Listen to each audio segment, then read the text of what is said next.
Hey guys, Orlando here. Today I'm going to be reviewing Iron Man 3.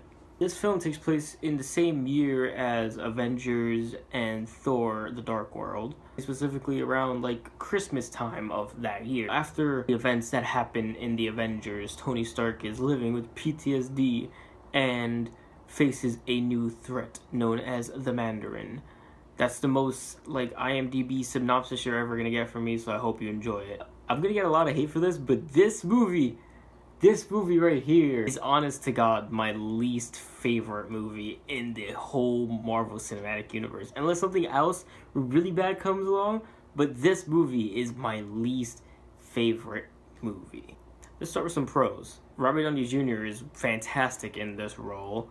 I really enjoy the relationship between him and Pepper, even though they don't spend that much screen time together. I love how naturally it's been flowing throughout these three movies, or four technically, I guess. I also like how this film showed us more of Tony Stark and what he's capable of, not just, a man in a suit of armor. I really feel like they hit it out of the park with that part. They also have Tony Stark suffering from PTSD in this movie, which I thought was a pretty cool addition, but it was forgotten about after 2 scenes in the beginning, which sucks.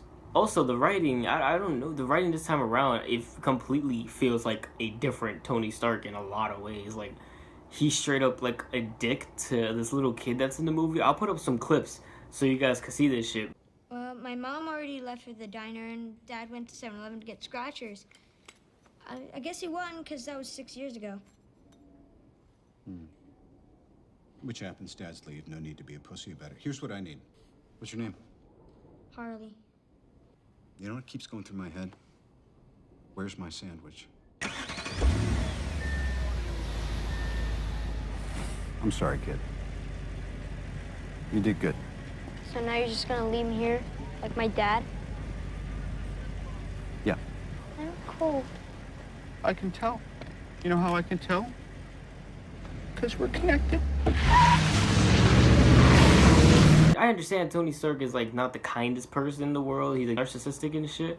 But still, yeah, that's my main thing with this movie. I just don't like how Iron Man and Tony Stark is written. It feels really weird than the last 3 times that we've seen him in this universe. Or 4. The Incredible Hulk was a thing. The villain this time around, like I said, is the Mandarin. And this is something that they've been building up since the very first Iron Man movie. When he got kidnapped in the cave, he was kidnapped by the 10 Rings, which is the Mandarin's group, because he has 10 rings. And ever since that movie, I've been waiting. I want to see the Mandarin in action. And this movie, we finally get it. We finally get the Mandarin. And they fucking take it away from us. Why? The Mandarin is literally one of Iron Man's, #1 foes. Why did they do this to him? I understand it wanted to be a different MCU movie. It wanted to show that, it's not sticking to regular conventional, tropes and shit. But having a plot twist like that? Why? Why? At least have it with a good villain. The villain that eventually, the real mastermind or whatever, he's okay. I liked his origin story a lot in the beginning, but the rest of the movie, he's just kind of why? He's kind of just there. His motives are unclear. It's do you want revenge on Tony Stark? Do you want to rule the world? What do you want? But the Mandarin, dude, why did they fuck that up, man? I remember when I was a kid, when I wanted to see this fucking movie, I was so happy that I get to see the Mandarin, and I just remember in the theater feeling all that dread and just disappointment. I'm like, oh, I guess we're not gonna see that. And they got fucking Ben Kingsley, Sir Ben Kingsley, to play the Mandarin, and he's not even used properly. Why? My heart. Back to some pros. The action is really good in this film. I like this one part a lot where it's just basically Tony Stark. I think he's in Miami, and he has handmade Iron Man glove and shit. He doesn't have a full suit, and I really enjoyed that scene. This movie probably still has my favorite Iron Man scene to date in it. The Air Force One scene.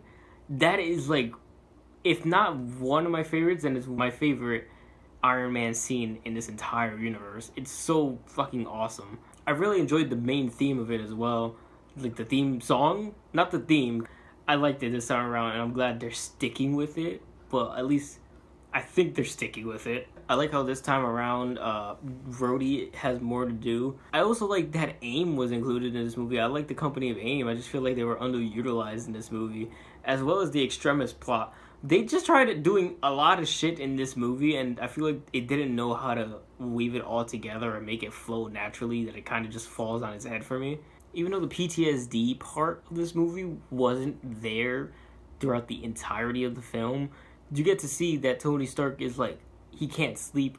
All he's doing is making suits, and he wants the world to be protected no matter what threat, so each suit serves a different purpose, and I like that.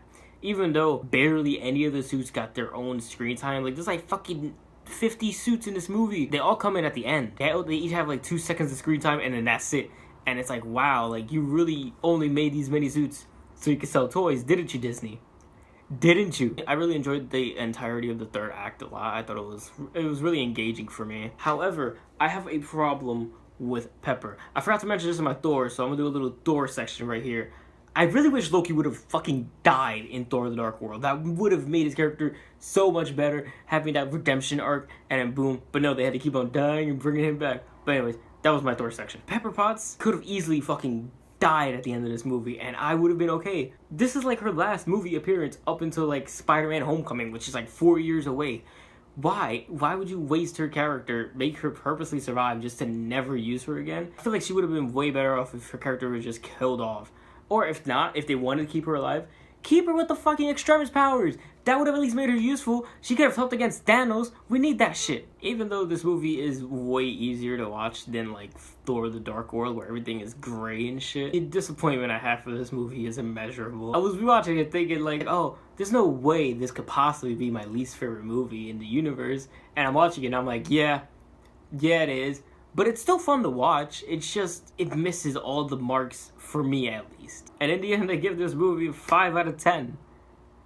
I'm gonna get a lot of shit for that. Have you guys seen Iron Man 3? Let me know what you think in the comments below if you agree or disagree with my opinion.